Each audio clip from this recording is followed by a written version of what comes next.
प्रभावशाली लोगों के यहां हुई चोरी का खुलासा करने की जल्दबाजी में पुलिस की बेरहमी सामने आई है, जिसमें एक निर्दोष ऑटो चालक के साथ न सिर्फ मारपीट कर हाथ पैर तोड़ दिए गए, बल्कि क्राइम ब्रांच के थाना प्रभारी अजय पावर ने उसे पेशाब भी पिलाई ताकि आरोपी अपना जुर्म कबूल कर ले। ये सनसनीखेज आरोप ऑटो चालक दीपक ने पड़ाव थाने और क्राइम ब्रांच पुलिस पर लगाया है। दीपक को पड़ाव थाने के पुलिस के आरक्षक ने किसी एक्सीडेंट के सिलसिले में बात करने बुलाया था। दीपक अपनी भांजी की शादी में व्यस्त था। शिवपुरी से आकर वो खुद ही पड़ाव थाने पहुंच गया था। लगातार कई दिनों की मारपीट के बाद जब ऑटो चालक दीपक शिवहरी की तबीयत बिगड़ी, तब उसे ट्रॉमा सेंटर में भर्ती कराया गया, जहां कई दिनों के इलाज के बाद दीपक अपने सिकंदर कंपू में स्थित किराए के मकान में लौटा। उसकी पत्नी का 5 साल पहले कैंसर से निधन हो चुका है। 5 साल के बेटे की परवरिश के लिए वो किसी अन्य ऑटो मालिक का वाहन लेकर किराए पर चलाता है। उल्लेखनीय है कि पिछले दिनों पड़ाव थाना क्षेत्र में एक कार से करीब 12 लाख रुपए का सोना चोरी हुआ था। सीसीटीवी फुटेज के आधार पर दीपक शिवहरे सहित कई लोगों को पकड़ा गया और उनके साथ भी पुलिस ने बर्बरता की। हालांकि पुलिस अभी तक इस चोरी का खुलासा नहीं कर सकी है। चोरी के मामले में फरियादी चैम्बर ऑफ कॉमर्स से जुड़े हुए हैं, इसलिए पुलिस मामले का जल्द से जल्द खुलासा करने की कोशिश में बेबसों पर जुल्म ढा रही है। शक की बिना पर पुलिस ने कई गरीब और कमजोर वर्ग के लोगों को प्रताड़ित करना शुरू कर दिया है, जिसका सबसे ज्यादा खामियाजा दीपक शिवहरे को भुगतना पड़ा है। हाथ पैर टूटने के कारण वो ऑटो भी नहीं चला पा रहा। इकलौते बेटे की जिम्मेदारी ने उसे और ज्यादा परेशान कर दिया है।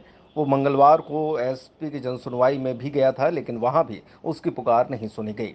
शुक्रवार को कुछ खबर नवीशों ने दीपक का हालचाल जाना, तब इस पूरे घटनाक्रम का खुलासा हुआ। अब मामला बढ़ता देख एसपी ने जांच के आदेश दे दिए हैं। जी बताइए, क्या हुआ था आपके साथ में? क्या आरोप है? आपके पैर में चोट कैसे?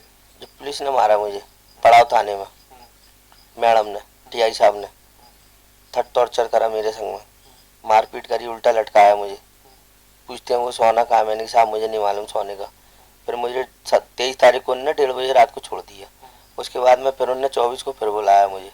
24 को संजीव यादव का फोन आया, तो फिर मैं 4 बजे पहुंच गया उनके पास।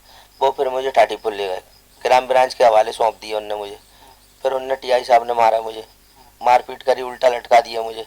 वो पूछते हैं मुझसे सोना कहाँ? साहब मुझे नहीं मालूम। उनने पेशाब भी पिलाया मुझे, उल्टा लटका के मारा मुझे। उनने की छोड़ देंगे तुझको सरकारी गवाह बना देंगे। साहब मैंने कि मेरे को नहीं मालूम सोने का, ना मैं इस वारदात में हूँ। मैंने यही बोला उनसे, वो नहीं माने। फिर उसके बाद में मुझे 151 लगा के छोड़ दिया, जमानत दे दी।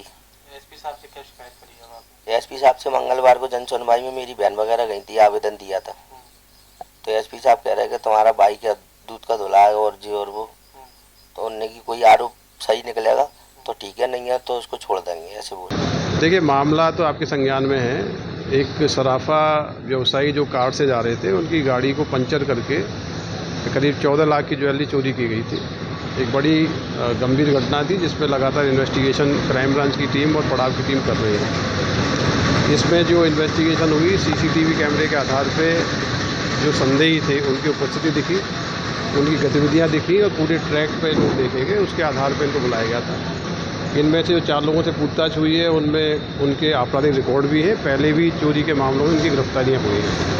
उसी के आधार पर इनसे पूछताछ हुई है और पूछताछ में कई सारी अहम जानकारियाँ इस मामले के बारे में मिली हैं, जिसके आधार पर हमारी टीमें आगे काम कर रही हैं। जिन संदेहियों से पूछताछ की गई, उनमें से एक संदेही के द्वारा पुलिस पे कस्टोडियल मारपीट के आरोप लगाए हैं। निश्चित रूप से गंभीर आरोप है। इस पर मैंने एडिशनल एसपी स्तर के अधिकारी को इंक्वायरिंग ऑफिसर अपॉइंट किया है। जांच में जो भी प्रमाण आएंगे, साक्ष्य आएंगे, उसमें यदि कोई सत्यता होगी तो कार्रवाई की जाएगी।